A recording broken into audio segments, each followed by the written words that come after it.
Why workplaces should abolish no politics policies in 2025. In an era defined by unprecedented political turbulence, the long-standing no politics policy in American workplaces feels like a relic from a simpler time.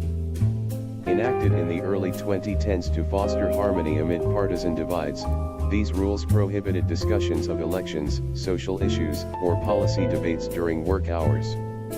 They made sense when national crises were abstract and infrequent.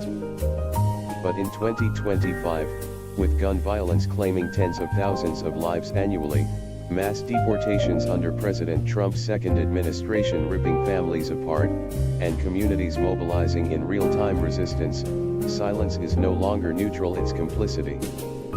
Workplaces that cling to these policies risk alienating employees, stifling innovation, and ignoring the very human impacts of politics on daily life.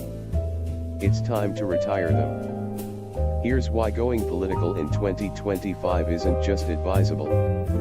It's essential. The escalating gun violence crisis demands collective action. Gun violence isn't a distant headline, it's a daily terror that infiltrates homes, schools, and communities, leaving survivors and witnesses grappling with trauma that inevitably spills into the workplace. According to the Centers for Disease Control and Prevention, CDC, nearly 47,000 Americans died from gun-related injuries in 2023, a figure that, while slightly declining into 2025, remains one of the highest on record. The Gun Violence Archive, GVA, reports over 11,000 gun deaths year-to-date as of October 2025, including a surge in mass shootings defined as incidents where 4 or more people are shot, with at least 508 such events recorded nationwide this year alone. In urban centers like Chicago and Los Angeles, weekend shootings have become routine, with the Council on Criminal Justice noting a 17% drop in homicides from 2024, but still hundreds fewer lives saved than pre-pandemic levels. These aren't statistics. They're stories of loss. Consider the weekend of October 10th to 12th, 2025, mass shootings in Leland, Mississippi, 6 killed, 10 injured after a homecoming celebration turned deadly, and St.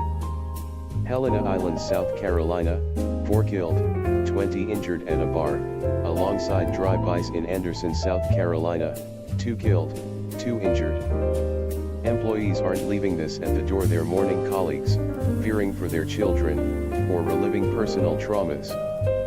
A no politics policy forces them to compartmentalize, but research from the KFF shows exposure to gun violence correlates with higher rates of PTSD, anxiety, and depression among youth, Gen Z, and adults alike, exacerbating workplace absenteeism and burnout. By allowing political discussions on gun reform, mental health funding, or community safety initiatives, workplaces can become spaces for empathy and advocacy.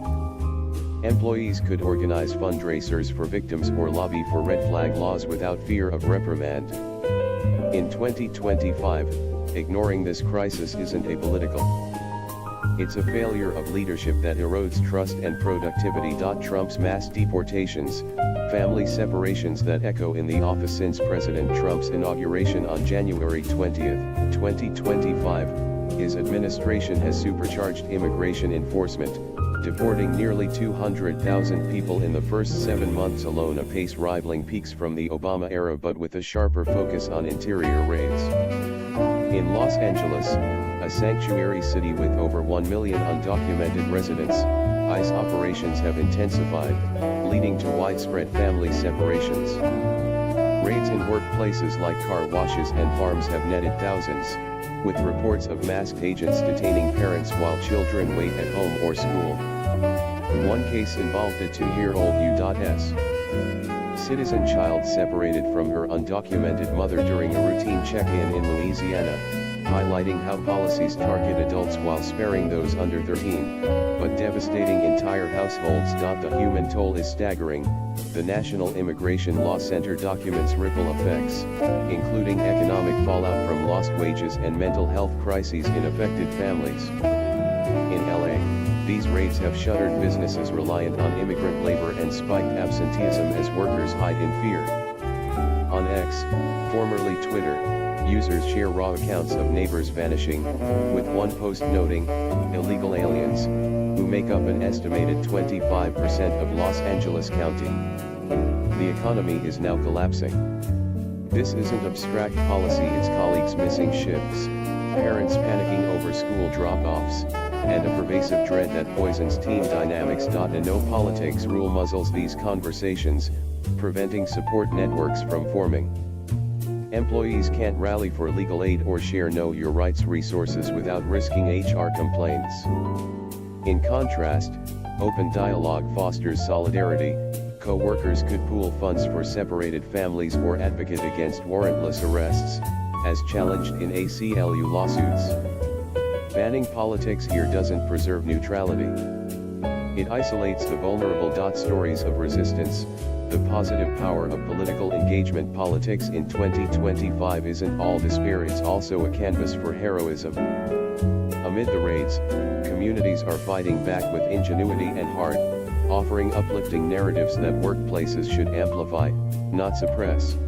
In Chicago, thousands marched in the No Kings protest on October 18, chanting "Immigrants are welcome here" and waving "Abolish ICE" signs, capping weeks of neighborhood alerts by rapid response networks. Veterans, including members of Veterans for Peace, have faced arrests for blocking ICE vehicles, decrying the militarization of enforcement.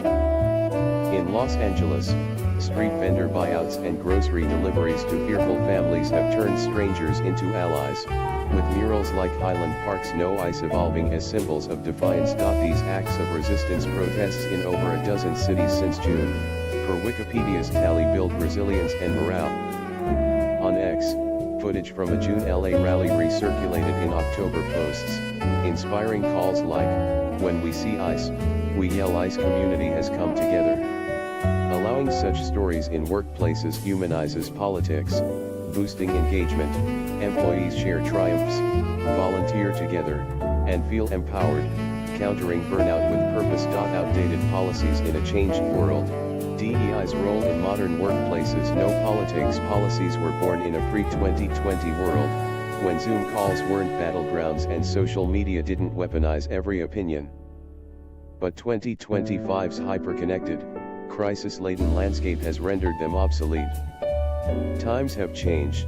The pandemic exposed inequities, the 2024 election amplified divisions, and Trump's executive orders dismantling federal DEI programs, like EO 14173, rescinding affirmative action mandates, have politicized inclusion itself. Ironically, many U.S. workplaces embracing DEI now rebranded as workplace equity in 65% of companies per Newsweek explicitly permit political talk to advance inclusion.